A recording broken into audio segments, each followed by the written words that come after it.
नमस्कार मित्रों। द स्वदेश में आप लोगों का स्वागत है। यहाँ पर करते हैं हम देश में हो रही राजनीति पर चर्चा। और आज हमारा केंद्र है बिहार, क्योंकि अगले वर्ष है बिहार में विधानसभा चुनाव। ऐसे में चर्चा आवश्यक है, क्योंकि नीतीश कुमार को लेकर भी कई तरह के कयासों के बाजार गर्म हैं। कुछ कीवर्ड अगर आप लोगों ने पिछले एक महीने में सुने हैं तो मैं दोहरा देता हूँ। महाराष्ट्र विधानसभा चुनाव, देवेंद्र फडणवीस, एकनाथ शिंदे, अमित शाह, नरेंद्र मोदी। चलिए एक नया कीवर्ड लाते हैं, बिहार विधानसभा चुनाव 2025, नीतीश कुमार, अमित शाह और नरेंद्र मोदी। कुछ समानता और कुछ असमानता आपको यहाँ पे अनुभव हुई होगी। हम आज बात करेंगे इसी मुद्दे पर कि आखिर नीतीश कुमार के साथ 2025 में क्या होने वाला है। क्या नीतीश कुमार के साथ भी वही होगा जो एकनाथ शिंदे के साथ महाराष्ट्र में हुआ? क्या बीजेपी ऐसा कुछ वहां पर कर पाएगी? आज के वीडियो में हम चर्चा करेंगे बिहार की राजनीति पर, नीतीश कुमार और एकनाथ शिंदे के बीच में समानता पर, जानेंगे भाजपा की रणनीति क्या होगी बिहार में और समझेंगे आरजेडी की भूमिका। नमस्कार दोस्तों, मैं सुधांशु। आप देख रहे हैं द स्वदेश।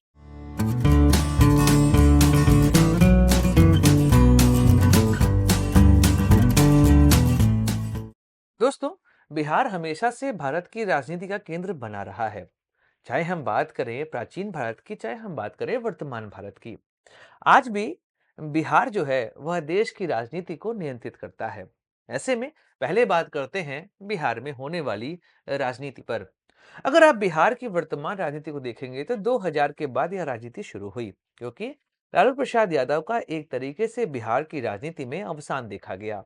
हाँ, 2000 से 2005 तक राबड़ी देवी जी वहां की मुख्यमंत्री जरूर रहीं, पर 2005 के बाद वहां पे सत्ता में आते हैं नीतीश कुमार।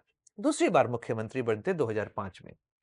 उसके बाद 2005 से 2010 तक बिहार लगातार आगे बढ़ता रहा। ऐसे में 2010 में जब चुनाव होते हैं तो वहां पर नीतीश कुमार और भारतीय जनता पार्टी को बहुमत प्राप्त होता है। वह सरकार बनती है भाजपा और जेडीयू की। लेकिन 2013 आते आते भाजपा और नीतीश कुमार के बीच में दिक्कतें बढ़नी शुरू हुई। उसके मुख्य कारण थे नरेंद्र मोदी।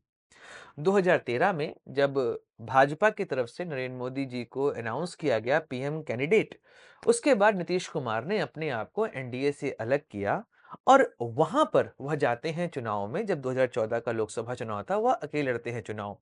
और वहां की राजनीति में पहली बार देखा गया कि आरजेडी, जेडीयू और बीजेपी अलग-अलग चुनाव लड़ रहे थे, जिसका परिणाम यह आया कि बीजेपी ने वहां पे अच्छी खासी मेजॉरिटी प्राप्त कर ली। आरजेडी और जेडीयू यह साइडलाइन हो चुके थे। नीतीश कुमार इस्तीफा देते हैं और जीतन राम मांझी बनते हैं वहां पर मुख्यमंत्री। लेकिन 2015 आते-आते नीतीश कुमार को एहसास हो चुका था कि अगर वह सत्ता में वापसी नहीं करेंगे तो राजनीति उनकी खत्म हो जाएगी। ऐसे में 2015 के चुनाव के दौरान बनता है वहां पर महागठबंधन, क्योंकि विधानसभा चुनाव की घोषणा हो चुकी थी और महागठबंधन का निर्माण होता है। आरजेडी और जेडीयू यह साथ आते हैं। 1995-96 के दौर के बाद पहली बार था कि लालू और नीतीश एक मंच पर आते दिखाई दिए। और इसका मुख्य कारण था जिस तरीके से भाजपा की राजनीति उस समय हो रही थी। लेकिन 15 से 17 के दौर में बिहार की राजनीति में बहुत बड़ा परिवर्तन हुआ। अचानक से नीतीश कुमार कमल में रंग भरते दिखाई दिए और उसके बाद 17 में वह कहते मिले कि आरजेडी उन्हें काम नहीं करने दे रही है। इस वजह से वह गठबंधन से अलग होते हैं और भाजपा के साथ मिलकर बनाते हैं सरकार और चौथी बार लेते हैं मुख्यमंत्री पद की शपथ। और फिर राजनीति बदलती है। 17 से लेकर जब चुनाव 2020 में था, तब भाजपा और जेडीयू साथ लड़ते हैं चुनाव और उसका परिणाम भी ऐसा आता है कि यहां पर सत्ता में वापसी होती है। लेकिन 2020 का चुनाव अपने आप में बहुत महत्वपूर्ण था, क्योंकि इस बार तेजस्वी यादव आरजेडी की तरफ से कैंपेन लीड कर रहे थे और जैसा चुनाव उन्होंने लड़ा, एक तरीके से भाजपा और जेडीयू के गठबंधन के दांत खट्टे कर दिए। वो लड़का अकेले ही इस चुनाव को लीड करते दिखाई दिया और भाजपा से ज्यादा सीट लेकर यहाँ पे सबसे बड़ी पार्टी बनकर उभरी थी आरजेडी। और आरजेडी की राजनीति वहीं से फिर से शुरू होती है, क्योंकि एक दौर में वह राजनीति खत्म होते दिखाई दे रही थी।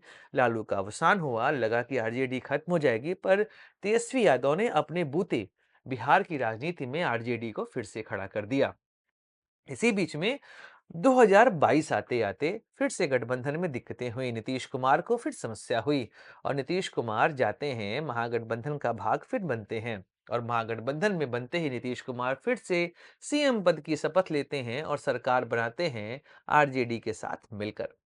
राजनीति में यहीं से एक नई रंगत आती है क्योंकि देश की राजनीति में एक नया गठबंधन तैयार हो रहा था। उसका नाम था इंडिया गठबंधन। उसकी नींव रखी नीतीश कुमार ने और फिर राजनीति बदलती है। नीतीश कुमार इंडिया गठबंधन छोड़कर वापस से एनडीए में आते हैं 2024 के शुरुआत में और फिर भाजपा के साथ जीने मरने की कस्में खाते हैं कि कई बार ऐसा हुआ कि मैं यहां से चला गया, पर इस बार मैं यहां से लौटना नहीं चाहूंगा और यहीं पे रहूंगा और एनडीए की सरकार का भाग बना रहूंगा। तो यह थी बिहार की राजनीति, जहां से आपको एक बात समझ में आ गई कि आरजेडी, जेडीयू और बीजेपी, यहाँ पे यह एक ट्रायंगल बना हुआ है। इस ट्रायंगल में अगर सब अलग-अलग लड़ेंगे तो फायदा आरजेडी और बीजेपी को ही होगा और जेडीयू इसमें साइडलाइन हो जाएगी। पर इनमें से जो दो साथ रहेगा, तीसरा अपने आप गायब हो जाएगा। इस वजह से बिहार की राजनीति में कहा जाता है कि वहां पर जिनका दो साथ जो दो लोग साथ में है वह सरकार बनाएंगे और तीसरा व्यक्ति विपक्ष में बैठेगा और यह तीसरा व्यक्ति जो विपक्ष में बैठता है वह कभी नीतीश कुमार नहीं होते हैं। मैं हमेशा कहता आया हूं कि बिहार की राजनीति में बदलता है विपक्ष, ना कि मुख्यमंत्री। अड़े मार का कमरा नीतीश कुमार ने अपने लिए फिक्स कर लिया है। तो यह थी बिहार की राजनीति। अब बात करते हैं नीतीश कुमार और एकनाथ शिंदे के बीच में समानता। देखिए, अगर हम राजनीति को समझेंगे तो एकनाथ शिंदे 2022 के पहले उनका नाम मुंबई और ठाणे के बाहर कोई नहीं जानता था। शिवसेना का मतलब उद्धव ठाकरे हुआ करते थे। लेकिन जब 22 में वह शिवसेना तोड़कर भाजपा के साथ मिलकर सरकार बनाते हैं और भाजपा उन्हें मुख्यमंत्री बनाती है, तो लगा कि एकनाथ शिंदे बहुत बड़े नेता हैं महाराष्ट्र की राजनीति के। पर ऐसा कुछ नहीं है। नीतीश कुमार के कंपैरिजन में आप एकनाथ शिंदे नहीं रख सकते हैं क्योंकि एकनाथ शिंदे की राजनीति नीतीश कुमार की राजनीति के आगे कुछ नहीं है। नीतीश कुमार वह बिहार की राजनीति को कंट्रोल करते हैं। 2005 से लेकर 2025 आने वाला है और जीतन राम मांझी का दौर छोड़ दीजिए, सरकार किसी के साथ भी बनी रही हो लेकिन नीतीश कुमार ही वहां पर मुख्यमंत्री रहते हैं। अगर वह एनडीए का पार्ट ना बने होते तो 2024 के दौरान हो सकता है कि वह इंडिया गठबंधन की तरफ से पीएम पद के उम्मीदवार भी होते। और नीतीश कुमार एक ऐसा चेहरा है जिनके पीछे पूरा पक्ष हो या पूरा विपक्ष वह हमेशा खड़ा रहता है। याद करिए वह दौर जब लालू के साथ मिलकर उन्होंने सरकार बनाई थी और फिर लालू के साथ रहते वह नरेंद्र मोदी के साथ आकर फिर सरकार बना लेते हैं बिहार में। तो ऐसे में नीतीश कुमार की राजनीति को हम कंपेयर नहीं कर सकते हैं एकनाथ शिंदे की राजनीति से। यह कद बहुत ज्यादा ही ऊंचा है नीतीश कुमार का भारत की राजनीति में। एकनाथ शिंदे उसके आसपास भी नहीं ठहरते हैं। एक और बात कर लेते हैं, वह है आरजेडी की भूमिका और महाराष्ट्र में भी विपक्ष की भूमिका को यहाँ पे एक साथ कंपाइल करते हैं तो समझ में आएगा कि बिहार में स्थिति क्यों ऐसी नहीं है कि वहां पे नीतीश कुमार एकनाथ शिंदे बन जाएंगे। चलिए, तो वहां पे सबसे पहली बात यह है कि जो विपक्ष है वह आरजेडी और नेता है तेजस्वी यादव, जो अपने आप में बहुत शानदार चेहरा है बिहार की राजनीति का। लालू प्रसाद यादव की लेगेसी को कंटेन और उसको आगे बढ़ाने का काम तेजस्वी यादव कर रहे हैं और बिहार की राजनीति में खासकर युवाओं में उनकी पैठ अच्छी खासी देखी जा रही है। यहां तक कि जब वह नीतीश कुमार के साथ सरकार में शामिल थे उस दौरान बिहार में भर्तियां निकलनी शुरू हुई और अभी भी जो युवा नौकरी बिहार में पा चुके हैं उन सभी ने तेजस्वी यादव को श्रेय दिया है कि उनकी वजह से ही वहां पर नौकरियां आई हैं। ऐसे में महाराष्ट्र, जहां पर जो विपक्ष का गठबंधन था वो पूरे तरीके से अपॉर्चुनिटी बेस्ड था, जबकि बिहार में ऐसा नहीं है। उद्धव ठाकरे और हम बात करें कांग्रेस की तो यहाँ पे यह गठबंधन सबको पता है कि इसलिए बनाया गया कि सत्ता पर काबिज हो सकें। लेकिन बिहार में आरजेडी के साथ ऐसा नहीं है। वहां पे तेजस्वी यादव एक ऐसा चेहरा है जो बिहार की राजनीति को वर्तमान समय में नियंत्रित कर रहे हैं। एक तरीके से विपक्ष का कद वहां पर बहुत बड़ा है। साथ ही आरजेडी बीजेपी से बड़ी पार्टी है इस समय बिहार की राजनीति में और 2025 के चुनाव में कोई भी तेजस्वी यादव को खारिज नहीं कर रहा है।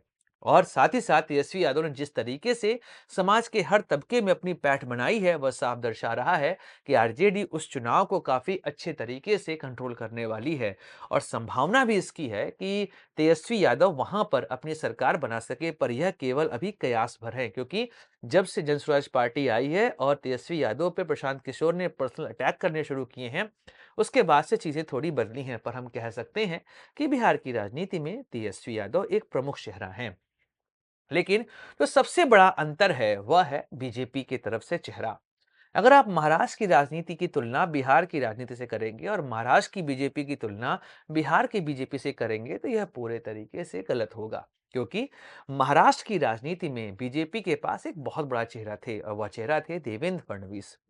5 साल लगातार मुख्यमंत्री रहे, उसके बाद 2.5 साल डिप्टी सीएम रहे और एक तरीके से 2024 का विधानसभा चुनाव भाजपा ने उन्हीं के चेहरे पर लड़ा था और वह बीजेपी को सत्ता तक लेकर चले आए। यहाँ तक कि महाराष्ट्र की राजनीति में जो 2 पार्टियां जिन्होंने भाजपा से सत्ता 2019 में छीनी थी, उन दोनों पार्टियों का खात्मा भी एक तरीके से देवेंद्र फडणवीस ने वहां पर कर दिया।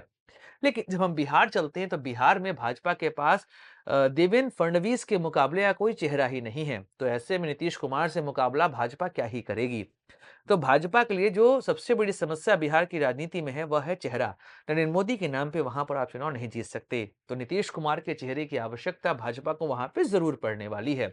और भाजपा जब तक वहां पे नीतीश के साथ रहेगी तभी तक सत्ता में रहेगी। और अगर जेडीयू पहुंच जाती है आरजेडी के साथ, तो सीधी बात है बिहार की राजनीति में भाजपा विपक्ष में ही बैठेगी। तो सीधी बात यहाँ पर यह है कि बिहार की राजनीति में नीतीश कुमार एक प्रमुख चेहरा हैं और वह एक ऐसे केंद्र में बैठे हैं जहां से वह सत्ता को नियंत्रित करते हैं। आरजेडी बीजेपी को साधने के लिए नीतीश कुमार का चेहरा ही वहां पे सबसे महत्वपूर्ण है और हर कोई कोशिश कर रहा है कि नीतीश कुमार उनके साइड आ जाएं। यहां तक कि इंडिया गठबंधन भी आज भी प्रयास कर रहा है कि एक बार नीतीश बाबू हाँ बोल दें तो केंद्र में सरकार गिर जाएगी और इंडिया गठबंधन की सरकार बन जाएगी।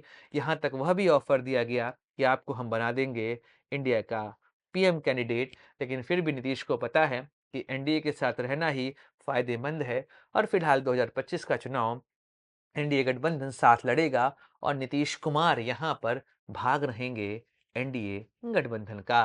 तो दोस्तों, बाकी चर्चाएं करते रहेंगे बिहार की राजनीति की।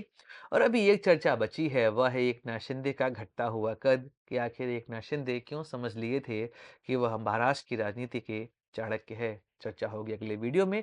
Like share subscribe the channel. जय हिंद, वंदे मातरम, भारत माता की जय।